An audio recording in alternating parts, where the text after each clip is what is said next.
I've been getting tons of these videos, and I thought the same thing that most of us have thought. I could do that.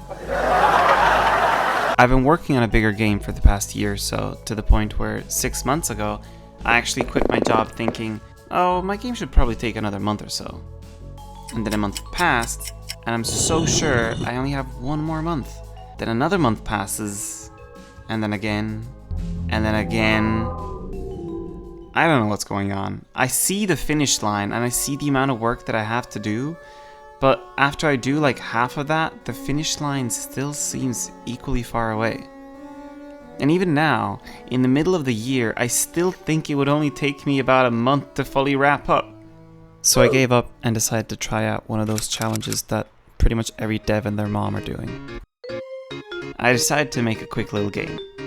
Just a quick little obby game, no biggie.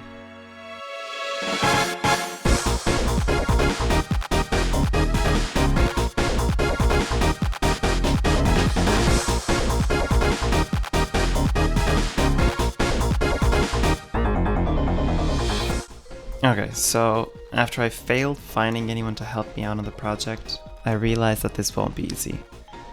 Looking at what was popular at the moment, I decided to do a brain rot themed obby. I used to love the get eaten by someone obbies, like get eaten by SpongeBob. Typically, you'd start outside of the character on a cloud or something, then slide into his mouth, do some obby stuff, and then get pooped out. So in my case, I decided to recreate that. The idea is that Sahur is sick, the FBI kidnapped you, shrunk you down, and forced you to save him. You know, just your normal everyday stuff.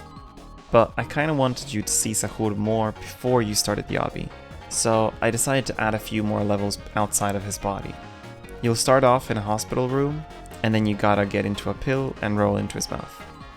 Now yes, I of course planned on making the first few levels easy, and I even thought I succeeded. But boy was I wrong. There were so many people struggling with super simple levels. Some people didn't know how to enter the ball, some people didn't know how to turn their camera around, or at least not fast enough, and some people would go to the middle of the tube, disorient themselves, and then go backwards. And then there were some people that didn't realize that if a slope is going upwards and you can't keep going upwards, you should try going back and get more momentum. So I kept patching these tubes up and publishing them again and again to see if it makes any difference. At this point, I also realized I really need a spectating system with some nice UI, so that I can watch all the noobs and see why they're failing at the start. After making all the levels baby-proof, I managed to lower the drop-off rate quite a lot. To be clear, this is still way too high. I know that it's bad, but I do have an update in mind coming soon, and I'm hoping that it's gonna fix everything. After you pass those levels, you get to the throat. I'm not really sure if you would count this as an area, considering that it's only one level, and some areas have 15 to 20 levels, but this is just a simple little dropper level, you know? Nothing hard. The idea is that you tickle the uvula by clicking it, and then you get swallowed into the throat, and then make you fall slower so you dodge the obstacles. When me and my friends playtested this, none of us died on this level, not even once. But as it turns out, this would be the level with the highest drop-off rate. So I spectated anyone that was going through this level, and I found some issues. No matter how many arrows I put, and how many signs, some kids won't understand what to do, and they won't click the uvula. Some of them got so desperate that they started climbing through the teeth and looking for a gap to escape through. So I gave up, and by default the throat is open, and you can just walk in. No more uvula clicking. This is a drastic improvement, but still a lot of people are failing. And then I saw it. Some people were failing upwards. Turns out I had a bug that was making some players fly up and get stuck on the ceiling. No problem. I found one of the characters that had the issue, and I copied her character into Roblox Studio, and sure enough, I was able to reproduce the bug. Turns out when I was making my custom gravity, I calculated the player's mass wrong. Luckily though, the fix was pretty simple. Just delete all my code and put Claude AI's code. After patching that up, the drop-off rate went down again, but it was still really bad. So I added one more thing that could help. I gave players move speed while in the throat, so that they had more control and could more easily dodge obstacles. Finally, we reached the coolest looking place in the entire game. The stomach. It's meant to show all the kinds of food Sahur ate. I remember that as a kid, I really ate this crap up. Initially, when me and my friends played it though, they all agreed it was their least favorite area, by far. I get why though. It was very repetitive, just jump to the next object, and some of the jumps were annoyingly difficult. There were only 3 levels that weren't just pure jumping. I left those pretty much the same, but for the other levels, I improved them by making them less difficult, making them less repetitive, and also added some fake danger. They're effectively the same difficulty, but now because some parts are falling and some are sinking, it feels more fun. I hope to one day come back to this and make it feel even more satisfying by adding particles and sounds, but already this immediately changed my friends' opinions. It still wasn't anyone's favorite section, but it was no longer anyone's least favorite section. And hey, I'll take it. This section is meant to be easy, so I can at least make kids play through this stage. That being said, here's a few interesting facts. Guess which level has the highest drop-off in this section? Those 2 levels where you choose the right path. As it turns out, nobody likes this type of level. Here's a lightning round of a few other levels that had issues and how I lowered the drop-off rate. These lollipops were really difficult for some people because they used to fall on touch, but now I only made some of them fall on touch. Another section that was really difficult was this chocolate area. Some people really couldn't do it at all, but people that were really good at the game wouldn't even look at it as a challenge. So I decided to just make it a lot easier, and you can just walk at the sides and there's no way you can die. Lastly, a lot of people were struggling here, so I made the noodles easier by increasing the hitbox. One more quick note before leaving this section. As it turns out, Roblox hitbox system really isn't good. So I lowered the part that actually kills you, because sometimes you literally wouldn't even touch it and you'd still die. Now after the stomach, we go to the liver.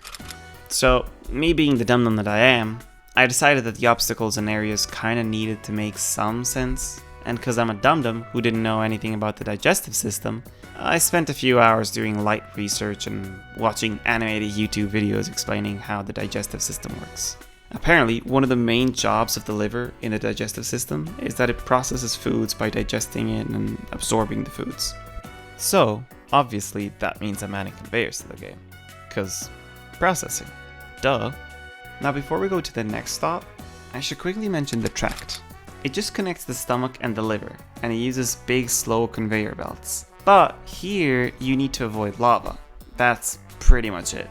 Except, as it turns out, a lot of people found these to be really difficult.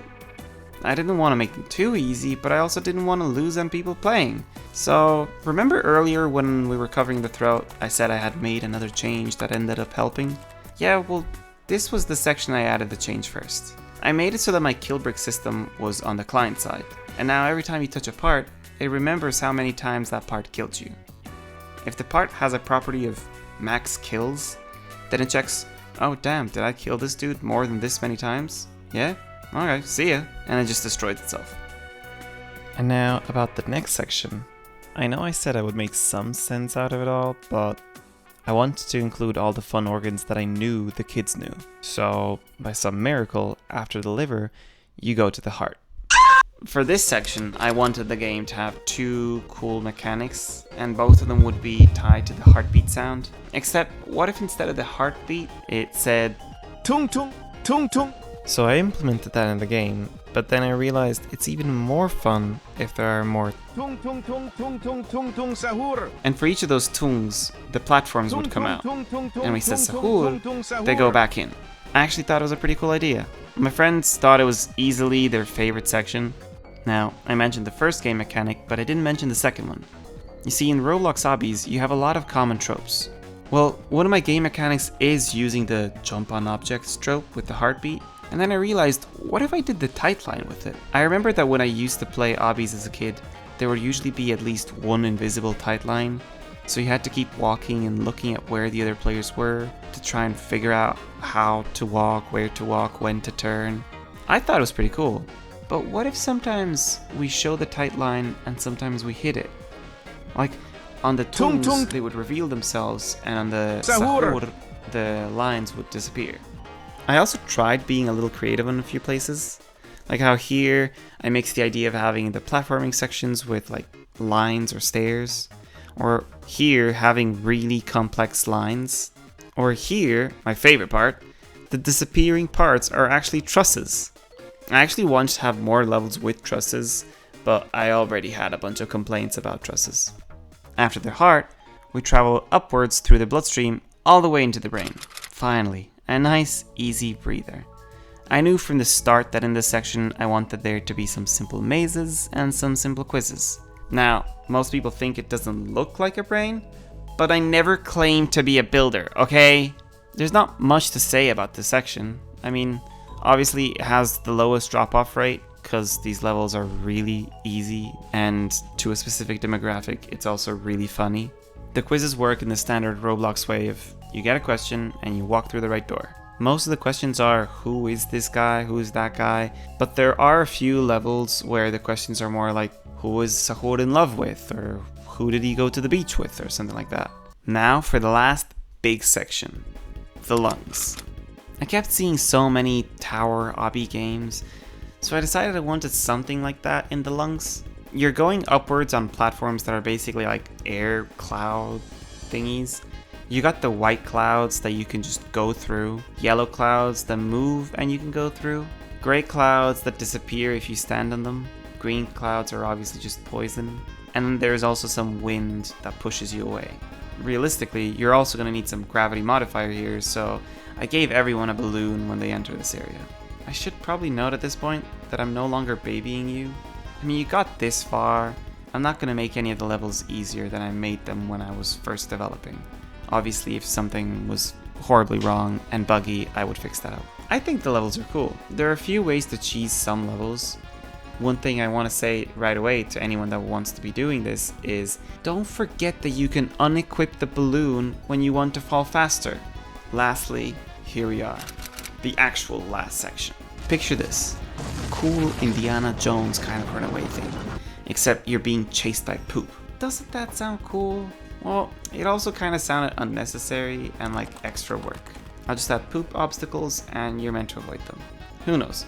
Maybe one day I come back to this game and I add the actual poop chasing levels. And that's finally it. I finally got it up and running. I can't believe I thought I was going to make a game in a weekend. Actually, I can't believe I thought I was going to make it in 10 days max. It took me exactly a month to have it in a somewhat done state. There were just so many things to do. Make obby functionalities, plan and build the map, UI, lots and lots of bug fixing. But it's fine, it's done now. Except, after letting it play out for a few weeks, I did realize something. With the ads, I got about 15,000 people on the game, which is pretty good. But I realized that I'm not earning much from the game. And more importantly, I'm not keeping people on the game long enough. So, I decided to pivot the game a bit. The update is almost ready, and I'm hoping that it all works out well, but more on that in the next video.